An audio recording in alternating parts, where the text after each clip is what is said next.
बिस्मिल्लाहिर्रहमानिर्रहीम। अस्सलाम वालेकुम नाज़रीन, मैं हूं खिज़र भुट्टर। आप देखें मेरा यूट्यूब और फेसबुक चैनल। नाज़रीन, इस टाइम सुबह का 6 बज रहे हैं। मैं आपको टाइम भी दिखा देता हूं और मैं इस टाइम ज़ाहिर है अपने ड्यूटी पे चैनल पे मौजूद हूं। ये टाइम देख लें, 6 बज रहे हैं। आपको सही नज़र नहीं आएगा, 6 बज के 7 मिनट है। उस टाइम मैं ये व्लॉग रिकॉर्ड कर रहा हूँ। मैं असल में अभी बैठा था कुछ रिसर्च वगैरह कुछ काम के हवाले से। तो मैं मतलब कि ज़ाहिर है अब जो दिन चल रहे हैं, आज ही वज़ीर आज़म शहबाज शरीफ साहब हल्फ़ उठाएंगे। तकरीब है उनकी, और जिस तरह से इनविटेशन दिए गए हैं बाकी तमाम जमातों को, तो ये तमाम सूरत हाल मैं देख रहा था। लेकिन उसमें मुझे जो दिलचस्प चीज़ लगी, जिस पे मैंने अभी सोचा कि मैं वीडियो बना दूँ उसके ऊपर, कुछ जो मेरे चीज़ें जहन में चल रही हैं, जो कि यहाँ तक मैं पहुँचा हूँ, जो चीज़ों को देख रहा हूँ, वो आपसे शेयर कर लूँ। कि पहले पार्लियामेंट का ज़रा सीन कुछ और था, अब सीन कुछ और हो रहा है। क्योंकि शेर अफजल मरवत साहब जो है, वो एक ऐसे शख्स हैं जिन्होंने बाहर पार्लियामेंट्स के बाहर रह के भी इनको टफ टाइम दिया हुआ है। वो बेला झिझक बोलते हैं, जो दिल में है बोल देते हैं। अब वो पार्लियामेंट के अंदर हैं, तो उनकी एक फुटेज भी आप देख सकते हैं, जिस तरह से वो अकेले जो है वो खड़े होकर मर्द मुजाहिद की तरह खड़े हैं, डटे हुए नारे लगा रहे हैं। और जिस तरह से वो चल रहे हैं, असेंबली में घूम रहे हैं। उनको पहले कहा गया था, सिगरेट पी रहे थे तो दोस्त ने उनके कहा कि साथ आप सिगरेट मत पिएं।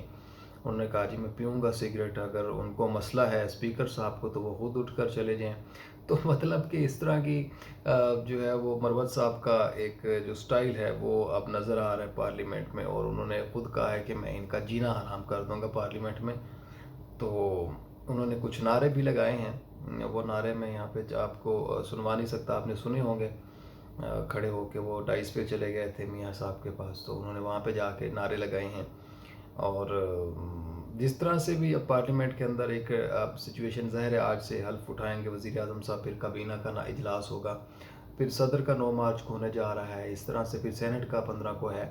तो जैसे भी पाकिस्तान के जो है जमहूरियत बनती नज़र आ रही है, उसमें टाइम जो है वो काफ़ी टफ अब देने को मिल रहा है। अपोजिशन बहुत स्ट्रॉन्ग है, हुकूमत से ज़्यादा अपोजिशन बहुत स्ट्रॉन्ग है। इस अपोजिशन ने बहुत टफ टाइम देना है इस हुकूमत को। और दूसरा ये है कि इस वक्त जो मैं देख रहा हूँ चीज़ों को, या जो चल रहा है पाकिस्तान के हालात, हम नाजुक सूरत हाल के ऊपर खड़े हुए हैं। यकीनन इस टाइम अवाम का मैंडेट को जिसको चोरी किया गया, जो कि एक ज़हर है, अवाम के हक़ पे डाका डाला गया।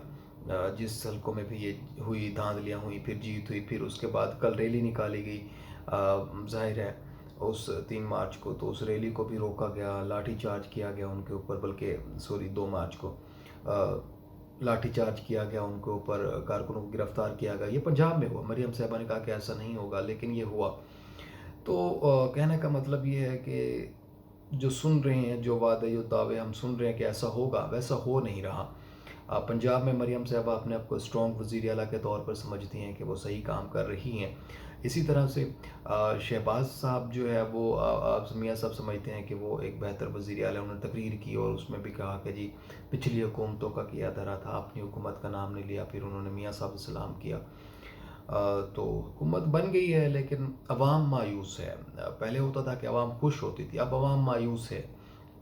और इस अवाम की मायूसी की वजह यह है कि वो सिर्फ जिस शख्सियत के ऊपर एतमाद करते हैं, जिस शख्स के ऊपर वो एतमाद करते हैं, वो इस टाइम नहीं है।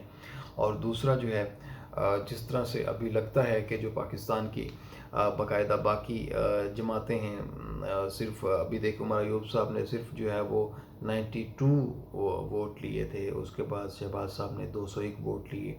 तो फ़र्क वाज़ेह है कि तमाम लोग इकट्ठे हैं। और फिर उसके बाद सिर्फ पीटीआई के वोट पीटीआई को पड़े हैं। अब सदर भी ज़ाहिर है ज़रदारी साहब ने बन जाना है। फिर उसके बाद सेनेट में भी नून लीग पीपल्स पार्टी बैठेगी, पार्लियामेंट में भी हुकूमत उनकी होगी, पंजाब में उनकी है। फिर 2 सूबों में पीपल्स पार्टी की हुकूमत बन चुकी है, एक में नून लीग की बनी हुई है, फिर उसमें एक सिर्फ केपीके में रह गया। लेकिन आप ये देखें कि हर जगह पे, हर पार्लियामेंट असम्बली, हर जगह के ऊपर दबाया गया चीज़ों को। लेकिन इन सब से ज़्यादा वहाँ पे वो लोग मौजूद हैं, कारकुन मौजूद हैं, वर्कर मौजूद हैं पीटीआई के। तो हालात कुछ ऐसे हैं। सुबह का टाइम है, अब ज़ाहिर है कि आप उठेंगे, जब आप देखेंगे चीज़ों को, तो ظاہر ہے اسی چیز کے اوپر چل رہا ہوگا کہ یہ حلف اٹھا رہے ہیں، اور عالمین گنڈا پور صاحب نے پہلے ڈینائی کر دیا چاہتا کہ میں نہیں جاؤں گا اس کے اوپر. تو میں ابھی یہ چیز ایک میں پڑھ رہا تھا. ابھی آپ دیکھیں گے امبانی کے بیٹے کی شادی ہوتی ہے، اس میں اتنے پیسے خرچ کیے جاتے ہیں، $100 ارب سے بھی زیادہ جو ہے ملین سے اس میں خرچ کیا جاتا ہے، 100 ملین سے زیادہ. تو اب خود دیکھ لیں کہ اس چیز میں اتنا پیسہ جب وہ وہاں پہ لگا رہے ہیں، تو ہمارے یہاں پہ لوگ کمنٹس کر رہے ہیں کہ اتنا پیسہ اگر پاکستان کو دے دیتے تو آج پاکستان جو ہے وہ امیر ملک ہوتا. اور وہ جس طرح سے ایک پوری دنیا کے سیلیبریٹیز وہاں پہ پہنچ رہے ہیں، امیر لوگ وہاں پہ پہنچ رہے ہیں، تو اس میں اب یہی پاکستان کے اندر بحث چل رہی ہے، باتیں چل رہی ہیں کہ کاش یہ پاکستان کو چیزیں ہوتی ہے، پاکستان بھی ان کے ساتھ اس طرح کے اندر قرضہ ہوتا تو پاکستان. مطلب ہماری سوچ، میں بات یہ کروں کہ ہماری سوچ دیکھیں کہاں تک جا کے ختم ہو رہی ہے، کہ اب ہم اس چیز کو کیسے کمپیئر کریں کہ کاش ہمارے پاس پیسہ، وہ ہمیں اتنے پیسے دے دیتے، ہمارا ملک سٹینڈ کر جاتا، گھر نہیں خاندانی ملک سٹینڈ کر جاتا. مطلب اس حد تک ہم لوگوں کی ذہنیت ہو چکی ہے. ہم لوگوں کو واقعی ایک غلام بنا کے رکھ دیا گیا ہے، ذہنی طور پہ، مینٹلی طور کے اوپر. لوگ بہت اس ٹائم جو ہے وہ مایوس ہیں. ایک باپ، ایک فیملی چلانے والا بندہ صرف خودکشی کرنے کا سوچتا ہے، لیکن وہ سوچتا ہے کہ میں دنیا میں بھی کچھ نہیں کر پا رہا، آخرت میں کیا کروں گا، مر کے بھی تو میں نے ذلیل ہونا ہے. تو وہ اس وجہ سے خودکشی بھی نہیں کر پا رہا کہ خودکشی کروں گا تو میرے کفن دفن، اس کے بعد پھر بہت ساری چیزوں کا وہ بھی خرچہ تو کرنا ہے، کیسے کریں گے. حالات بہت زیادہ ہیں، آؤٹ آف کنٹرول ہیں چیزیں. تو اب انٹرنیشنل سطح پہ دیکھا جائے تو پاکستان کو IMF سے اب قرضہ لینا، اس کو ریٹرن کرنا، پھر اب ڈیولپمنٹس ہو رہی ہیں باقی کنٹریز میں، لیکن پاکستان اپنے اثاثوں کو گروی رکھوا رہا ہے. اسی طرح PI کو نجی کاری میں تبدیل کیا جا رہا ہے، موٹر ویز کو جو ہے وہ نجی کاری میں تبدیل کیا جا رہا ہے. تو اس چیز کو دیکھتے ہوئے کہ اگر یہ سب کچھ ہو رہا ہے تو سٹینڈ کیسے کرے گی پاکستان کی عوام، ہم لوگ کیسے اپنا فیوچر دیکھیں گے، کیسے آگے بڑھیں گے.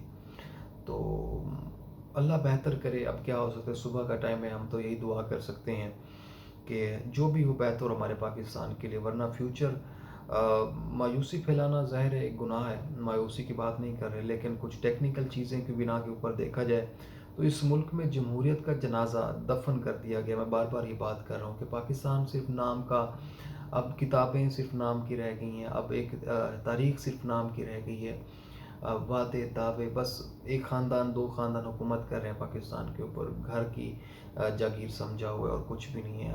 ہم لوگ کچھ بھی نہیں کر پا رہے ہیں، صرف سوائے اس کے گزارا کر لیں، آج کھا لیں صبح دیکھی جائے گی، صبح کا اکٹھا کر لیں دیکھی جائے گی، اسی چکر میں لگے ہیں، کوئی سوچ ہی آگے نہیں بڑھ پا رہی ہے.